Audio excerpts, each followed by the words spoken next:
Sri Gurubhyo Namaha. Today we reach the 8th day reading of Ashtavakra Gita. We are going to cover the 12th Adhyaya, Dwadasa Adhyaya, known as Swaswarupa Avasthiti.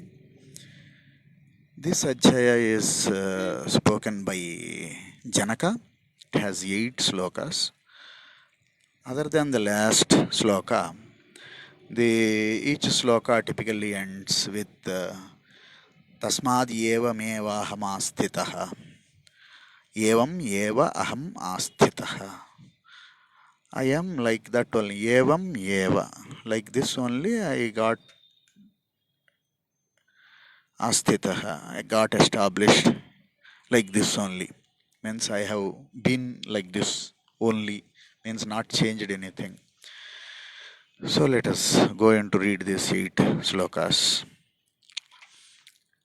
कायकृत्या सहः पूर्वं ततो वाग्विस्तरासहः अधः चिन्तासहः तस्मात् एवमेवाहमास्थितः अहं पूर्वं कायकृत्या सहः of the body's kriya kaya of the body kritya whatever it does kaya kritya sahah asahah I don't have any impatience in the bodily actions.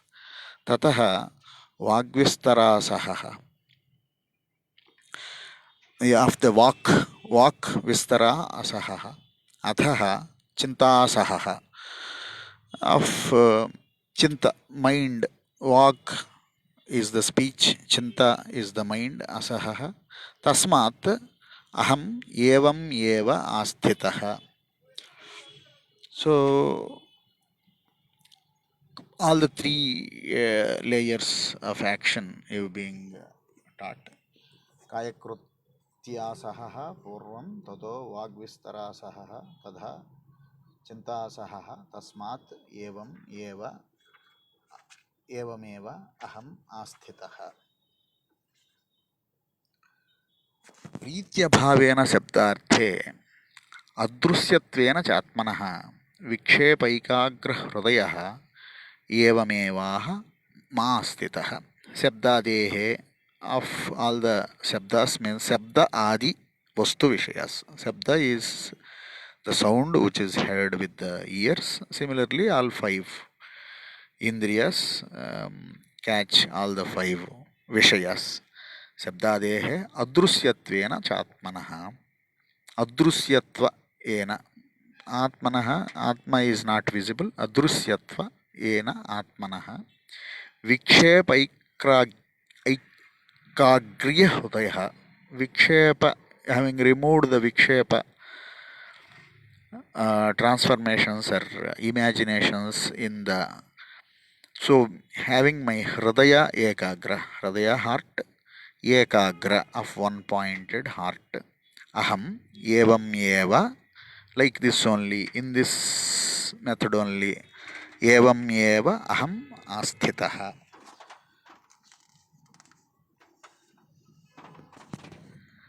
समाध्यासादि विक्षिप्तौ व्यवहारः समाधये एवं विलोक्य नियमम् एवमेवाहमास्थितः. समाध्यासादि विक्षिप्तौ अध्यास आदि विक्षिप्तौ. Adhyasa is the first vikshipti. First superimposition is adhyasa, thinking something as something else. Adhyasadi vikshiptau, the self. Self thinking self as the doer, thinking self as the aham. Sama adhyasyadi vikshiptau vyavaharas samadhayaha. Vyavaharas samadhaye. All the vyavaharas, transactions are samadhaye for the samadhi of them. Samadhi is bringing them to a seizure of them. Vyavaharas samadhaye. Niyamam evam. So the niyamas, the rules, niyamam evam of this method. Vilokya, having seen it, having variously seen, understood it, అహం ఏవం ఏవ ఆస్థితః, ఏవం ఏవ అహం ఆస్థితః.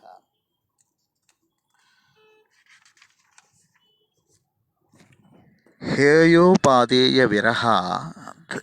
विरहाद् एवं हर्षविषादयोः अभावाद् अद्य हे ब्रह्मन् एवं एवाहमास्थितः.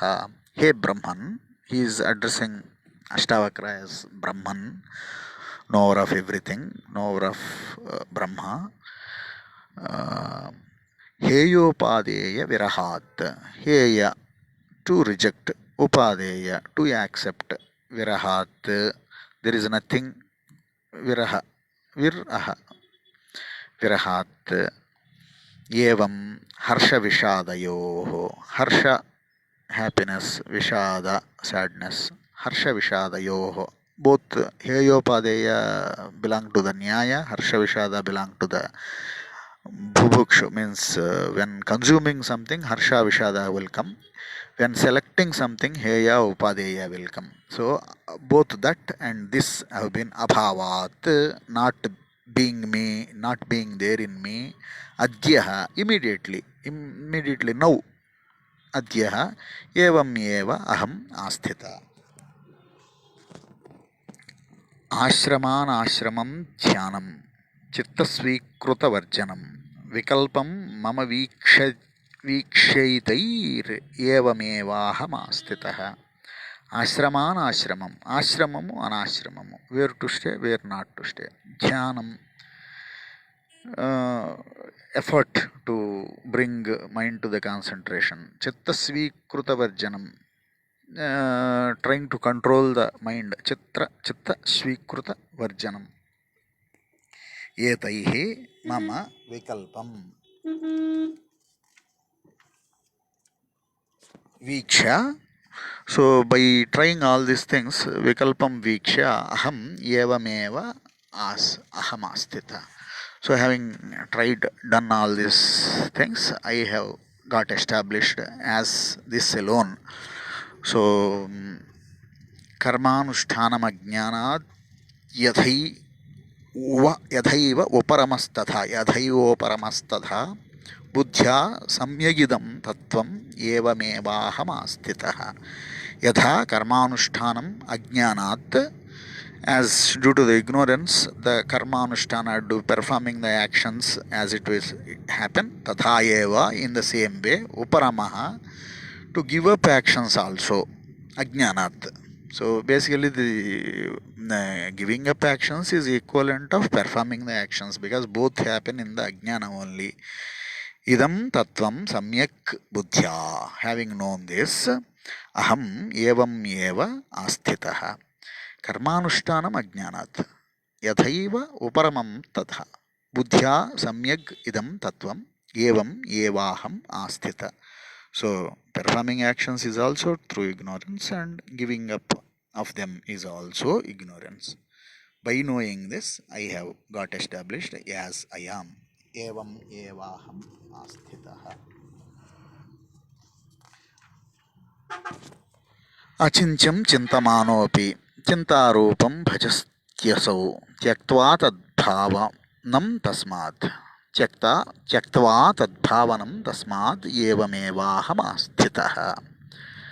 अचिंच्यं चिंतमानोऽपि, असौ this seeker, अचिंच्यं, what is not possible to be thought about, चिंतमानः, so trying to think about that, अपि चिंतारूपम bhajati. But when something comes into the form of a thought, it becomes a thought. Chintarupam bhajati. Tasmat tadbhavanam. So giving up, that bringing into a thought form of something which cannot be thought about, tadbhavanam tyaktva. This is another wonderful secret about the meditation. This is, I am not thinking anything, is also a thought. So whatever is the source of the thought, it cannot be brought into the range of the thought. Whatever is the original, in the space, everything is there. So everything as such is encompassed within the space. So if we try to bring space within into the everything, it has to be encompassed by something else over that.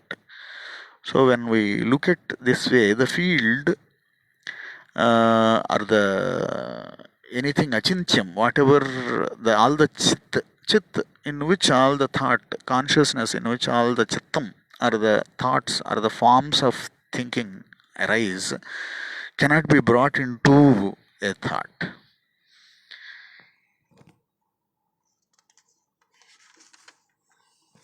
So having explained all these things, finally Janaka is concluding his own experience.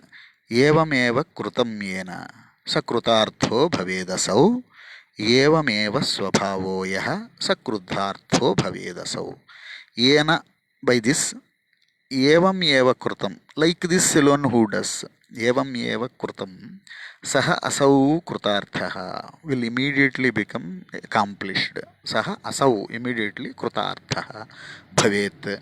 Yaha evam eva vidhanena swabhavaha saha asau krutarthaha.